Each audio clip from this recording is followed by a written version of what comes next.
Hello mga manay! Good morning, good morning, good morning sa inyong lahat! Kamusta kayo dyan? Sana ay nasa mabuti kayong kalagayan. So ayan mga manay, ito pa yun yung damit ko kasi continue to sa vlog natin kanina o kahapon. Yun mga manay.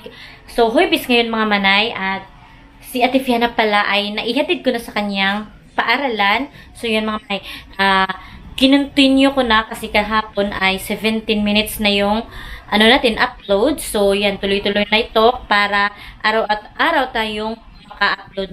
So try ko talaga mga manay na maka-upload araw-araw. I try my best kasi okay na tayo, wala na tayong mga sakit-sakit sa ating mga katawan, sa ating pangatawan. So yun, at natapos na din akong nag-edit ng video mga manay. Ayan. So, umaga pa din dito, alas 8:30 at ito na din yung pagkain ni Feliz. Ayan. So, ito yung ulam sa upload ko kanina o kahapon. Ayan, yung tosino at si Feliz ay hindi pa gising. So, ang gagawin natin ngayon ay maglilinis mga manay. At sabi ng teacher ni Feliz ay exam nila ngayon. So, hindi ko alam na exam pala nila. Si Feliz ay hindi nagre-review. Sa paaralan lang talaga siya na natuto mga manay. Ayan. At itong mga panty ay ipapasok ko na to sa kanya-kanyang sariling paglalagyan. Ito o panty ni Ate Fiana, mga medyas yun. Wala yung partner nito. Ayan. Panty ito ni Ate Fiana. So, yan. Segregate. Ganyan ako mag-arrange at itong mga ayan mga manay, ito ang binigay ni Ate Emily na damit. So, kinuha ni Ate Fiana kasi susuotin niya daw. So, tulog pa talaga si Feliz. Tingnan natin mga. Ayan, tulog pa talaga siya. So, may sakit kasi siya, ubos-sipon. Kaya, ayan yung kuan niya. Yung may nararamdaman siya. So, yun. At saka, maghugas na lang tayo ng pinggan at maglilinis tayo dito sa ating bahay. Ayan, magwalis-walis tayo kasi ganyan talaga ang Mother Earth, mga manay. So, maglinis-linis na tayo at maghugas din ako ng pinggan, mga manay.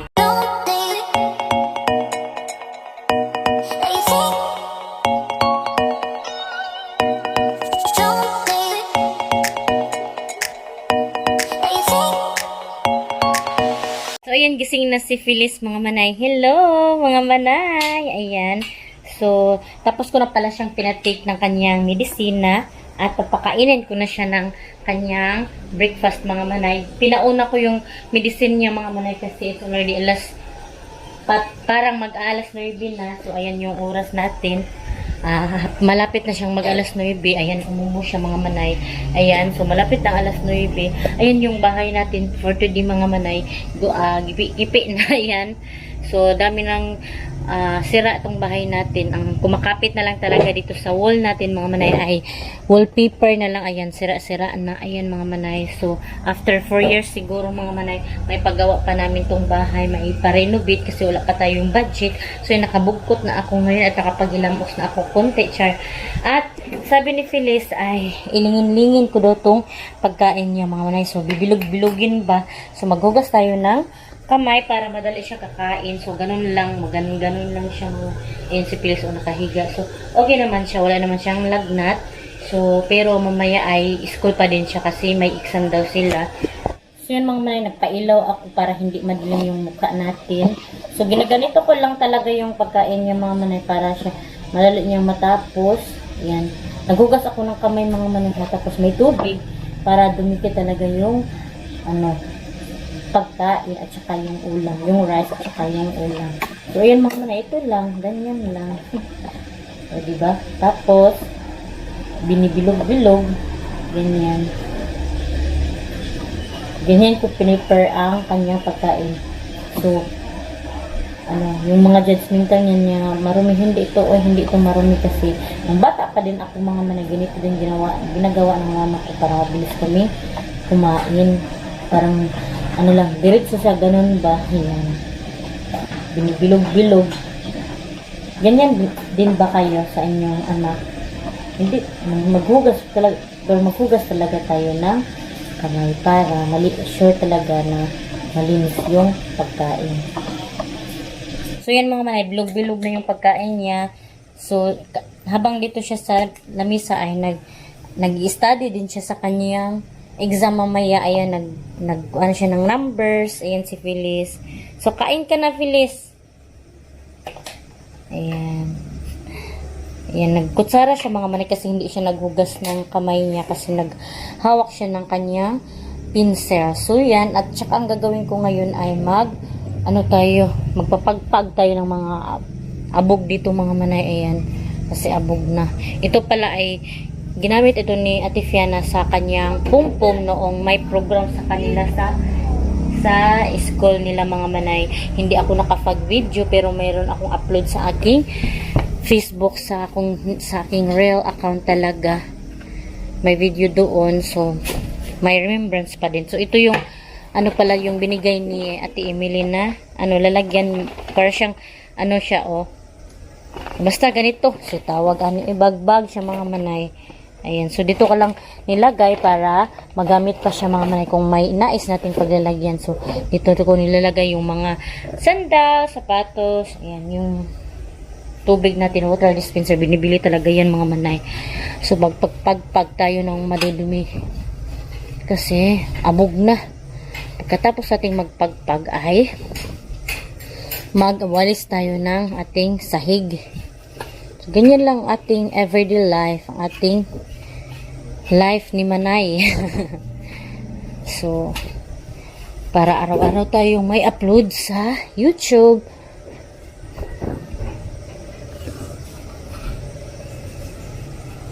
So, ayan na si Phyllis mga Manay, nakabihis na siya. So, excited siya na gamitin yung raincoat na binili ng kanyang papa kasi umuulan mga Manay. Ayan. So, it's already 11:20 pa naman. Ayan yung oras. So, nanood pa siya ng TV at umuulan mga manay. So, magmotor lang kami ni Pilis kasi meron naman siyang raincoat at ako din magre-raincoat. So, bilhan ko siya ng snack niya. Ayan. Hello! Ayan si Pilis. So, exam niya ngayon mga manay. Iwan ko kung makasagot ba yan siya kasi konti lang yung review namin. So, yan. At magre-raincoat ako mga manay. At ihatid ko na naman si Pilis. So, tapos na kami nag-lunch at tapos na din siyang pinainom ng gamot. Kailangan talaga updated yung papainom ng gamot mga manay kasi baka magkaroon na naman ng anong sakit. Diba dati ay siya na-admit, na dengue, yung grabe talaga, lugmok talaga ako. So yun, bili muna ako ng snack niya mga manay kasi yung tindahan ay andyan lang naman sa labas. So ayan, madilim kasi dyan lang kulang yun pinailaw. At ayan yung TV natin, nagpapa-TV tayo. So, kailangan talagang magsikap tayo mga manay para maano natin tong bahay. Pero sabi ng mister ko ay 4 years kami. After 4 years kami mga manay, pa-renovate namin tong bahay kasi dami na talagang sira. Marami namang ng mga bukong meron lang talagang pera agad. Why not? Diba? At ipaayos agad natin. So yan, update ko na lang kayo later mga manay.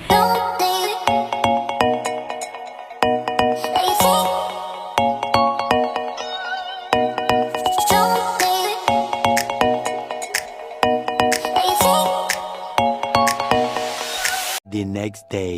Hello mga manay! So dito ako ngayon sa kusina at magluluto tayo ng sinabawang baboy mga manay na karne. Ayan, masarap to siya, sabaw-sabawin. So afternoon na dito mga manay at mamaya ay ihahatid ko si Phyllis at natapos ko na siyang paliguan. Nainis talaga ako sa tiluring na pinapatahian ng uniform ni Phyllis mga manay kasi talaga, hindi pa natapos. Matagal, 1 month na hindi pa natapos yung uniform niya. Super talaga ako na dismaya kasi hindi pa namin nakuha. Saan ba yung stand ko? Nawala ba? Yung stand ng ko mga manay, kamera. Ilagay ko sana kayo dyan para ilagay ko lang tong kamera na magsalita-salita lang ako. Tapos kayo ay dyan lang kayo manood sa akin habang ako ay nagluluto ng sinabawang karne. So yan ang mga manay, nilagay ko na kayo dyan. Super talaga ako nag-dismaya sa tiluring kasi hindi pa nila natapos yung uniform ni Phyllis at hindi pa din nakapag-uniform si Phyllis. 1 month na mahigit na binigay ko sa kanila yung pera tapos pinupulupid ko para madali nilang matapos pero hindi pa din nila natapos. Kainis talaga mga manay. Sayang lang yung pagod namin sa kakapunta doon. Tapos hindi pa din natapos. Siguro sa dami ng nila pinatahi pero grabe naman mga manay, isang 1 month mahigit na pero hindi pa din talaga tapos. Yun, super akong na lungkot at nadismaya. So yun, mamaya mga manay ay pupunta ako sa post office kasi kukunin ko yung ni Lia pin kasi dito niya inadress sa bayugan kasi kapag doon sa kanila mga manay ay matagal ang delivery ng yung pin niya, matagal yung pag-deliver ng post office kasi nga malayo doon, dito ay malapit lang, tapos andito naman ako, so why not, 'di ba? Sa dito address pala para ma-follow up ko din yung pin ni Lia. So yun. Na tayo mga manay, luto-luto ng sinigang. So nilagay ko lang magsabaw tayo para makahigop si Phyllis ng sabaw kasi mga manay may ubo pa din si Phyllis. Hindi pa rin nawala yung niya, ubo. So habang pinapakulo natin yung karne mga manay, magtagtag tayo ng gulay. Ayan, cabbage. So ito lang yung mga available ko na mga lamas. May atsal din tayo. Ayan, atsal, bombay. So wala akong luya. So ito lang, kung anong available, yun lang mga manay. Huwag na tayong maghanap ng iba. Charot! Hugot si manay first ngayon. So itong mga mga manay, lamas. Yan, ito yung gulay natin. Kunti lang. Tipid-tipid si manay nyo ngayon mga manay. Tipid tayo kasi ang mamahal na mga bilihin talaga. As in mga manay, at saka alam niyo naman na hindi na talaga buo yung sahod ng mister ko kasi nga may loan tayo. 4 years pa matapos yun mga manay, at saka after 4 years naman mag-loan na naman kami kasi iparenovate sa bahay namin mga manay. Kaya ako mag-vlog na talaga ako mga manay. Pasensya na kayo kung hindi ako nakapag-vlog kasi health is wealth. Kailangan din nating alagaan ang ating sarili. Mag-rest din tayo. So hatiin natin tong atsal para pagkasika naman mayroon tayong pangalawang pagluluto ay may pangalawa pa tayong magamit nito. O di ba? Recycle. Magamit pa yan sa pangalawang pagluto. Yan, tagtagtagtag. Ganyan talaga mga manay ang buhay. Buhay mahirap, char. Buhay mahirap. Hindi naman talaga mahirap. Nasa level lang tayo ng katamtamang buhay yun. Hindi mayaman, hindi naman din mahirap. So, tamang-tamang pamumuhay lang na makakain sa 3 beses, ganun. Hindi talaga sobra-sobra talaga mga manay. Naku, kung sobra-sobra lang yung pera ko mga manay, siyempre naman magbibigay ako sa mga mahirap, ganun. Kasi kapag may nakikita akong mga mahirap, yung mga pulubi, ganun, mga matatanda na makikita ako naglalakad sa daanan ay nalulungkot talaga ako mga manay naawa ako sa kanila. So, yan talaga mga manay siguro pag soon aasintuso tayo, why not, diba, tutulong tayo sa kanila. Sa ngayon ay sarili muna natin yung isipin ng family muna natin, kung baga family first. So hindi makita yung mukha ko kanina, nagsalita ako, bibig lang ata nakita, at saka yung pinagtag ko. So ilagay natin to sa ref para hindi siya agad malata. Yan, walang laman ang ref. Ang laman ng ref ko mga manay, itlog, ganun. So ito yung background ng aking kilid mga manay. Yan, mga silupin yan kasi ginagamit.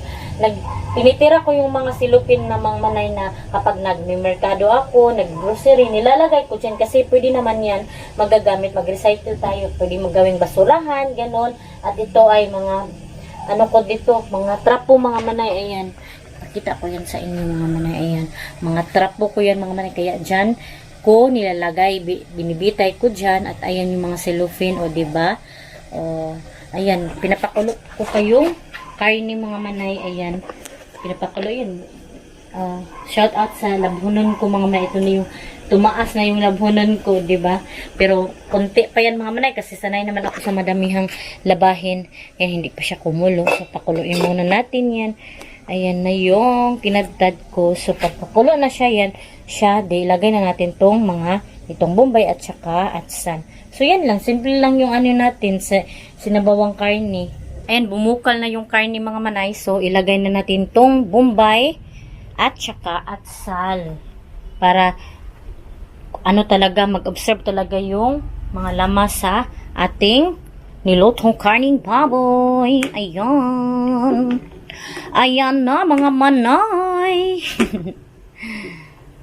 At saka, hinadayin natin to, lagyan ng asin, tsaka magic sarap. Tapos, pag na siya, malasado na, ilagay na natin yung dahon ng cabbage para masarap.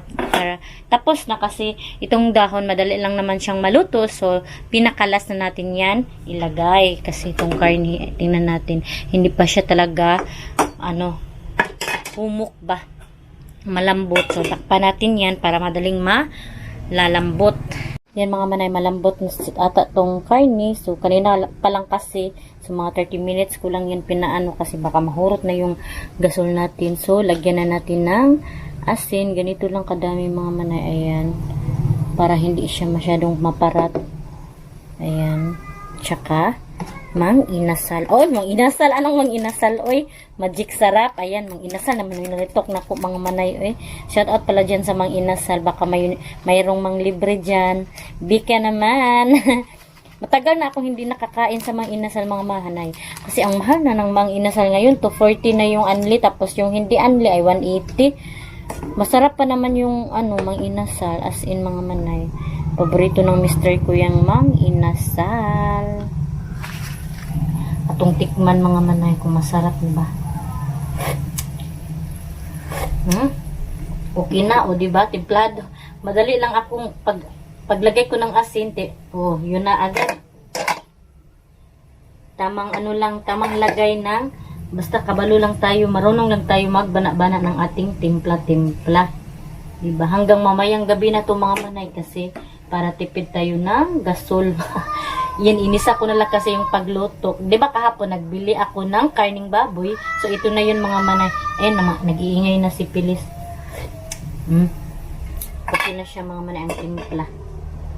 So, ilagay na natin ang cabbage mga manay para may dahon-dahon talaga yung natin. Niluto na sapaw. Ayan, ilagay na natin dito. Nakalisod ko mga manay. Ayan. Na-shoot ragid siya mga manay. Ayan. At atin na itong karaw-karawin. Diba? Ganyan lang kasimple ang ating niluto. Hanggang mamaya yan mga manay. Kasi maliit lang naman kami kakain ni Pilis. At saka si Ate Fiana din. Mga diet kami ngayon. Diet. Ganyan talaga kami kumakain mga manay. Maliit lang yung makain namin pero lang, tama lang din yung katawan namin mga manay. Hindi naman kami payat, hindi din matama.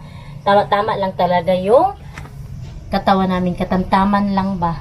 Ihahatid ko na si Phyllis sa school niya mga manay at ayaw niya mag-absent kahit may ubo siya ba. Gusto niya talagang mag-aral, ayaw niyang mag-absent. Nagwal talaga siya kanina na sabi ko, absent ka muna Phyllis kasi may ubo ka. Pero ayaw niyang mag-absent. Ayan yung motor ko. So drive mo na ako mga manay. At pagkatapos kong i-visit si Phyllis sa school niya ay mga manay. Pupunta ako ng post office. Ayan si Phyllis. At ayan ako. Ayan, madilim yung mukha natin. Ayan, so ayan yung dog ko mga manay. Hati din daw yan sa amin. Naging sumusunod yung motor sa akin mga manay. So see you later. Pag andun ako sa post office, i-update ko na lang kayo mga manay. So dito na kami sa paaralan ni Phyllis mga manay. Ayan. BMB mo kalo, bebe. Phyllis. So sobrang init mga manay. So sila na lang yung pinapalakad doon sa loob. So ngayon ko lang kayo nadala dito kasi ngayon lang tayo nakapag-vlog dito sa paaralan niya. Bye-bye, be. Hindi ko na siya mag-kiss mga manay kasi may helmet ako. Bye-bye. Dagan, be, kay init. Bye-bye na. Bye-bye. Dagan na ba kayo init? Sige na, bye-bye na.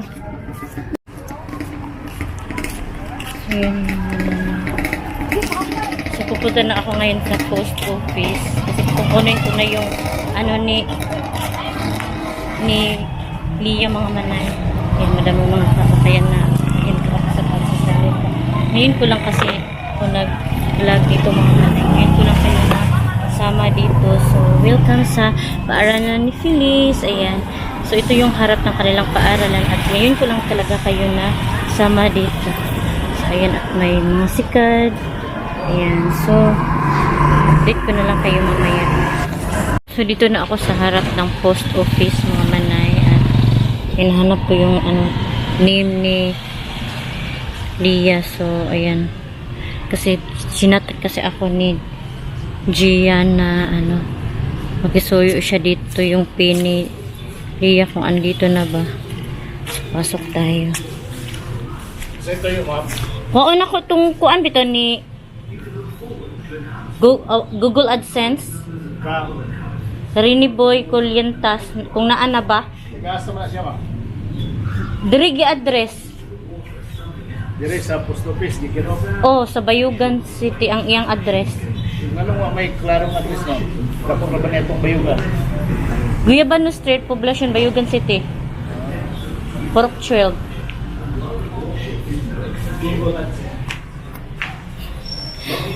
Tinanong pa niya ako kung malaki daw yung ano. So, ayun. Sinabi ko yung address namin kasi yung address namin yung nilagay ni Gian para madali ano. Ayan na siya mga ganun. Super. Dito mo itong Malaysia mo na siya. Oo, Malaysia. Ikan sa gawas. Huwag yung Google AdSense. Yan, nanay ng abot, pero wag may Google AdSense. Ay, walay Rini Boy. Nanay ng abot ng maswag, pero may Google AdSense ngayon na. Ay, walay Google AdSense ni Abot. Sige, sunod lang. Isa na magod daw to kabulan. Wala pa ni Abot. So, wala pa yung pin ni Lia mga manay. Baka update ko na lang ulit yun kapag ano. Baka next week na naman. Ay, next week. Holiday naman pala. Kasi Bernice ngayon mga manay. So, next week, baka wala pa kasi holiday. Kasi, ano, November 1, holiday, di ba? Long weekend talaga. Mahaba-aba yung bakasyon. So, next week, update ko na naman yung Penny Lea. So, sad talaga. Medyo natagalan yung Penny Lea talaga mga manay. Sana, next week ay meron na. So, hello mga manay. So, dito na ako sa bahay at 2:30 ay kukunin ko si Feliz at maghuhugas muna tayo ng pinggan at maglilinis tayo dito sa loob ng bahay at mamaya ay bibili din ako ng gamot ni Feliz mga manay. Mga panibagong gamot kasi yung ubo niya kasi ay matigas pa pero wala siyang hilanat. So, magbili ako ng panibagong gamot kasi itong Lagundi ay pang ano lang yan, yung bagong ubo lang talaga. Hindi na, ano kasi, palitan ko yan mga manay kasi parang hindi na nag-effect sa kanya. So, bagong, ano naman, gamot. So, siguro mga manay, dito ko na lang muna i-end ang aking vlog. Thank you so much sa mga nanood. Sa mga hindi pa pala nakasubscribe, please subscribe my YouTube channel and click the notification bell para updated din kayo sa aking next video. See you in my next vlog mga manay. Bye-bye and God bless. Ingat po kayo parati.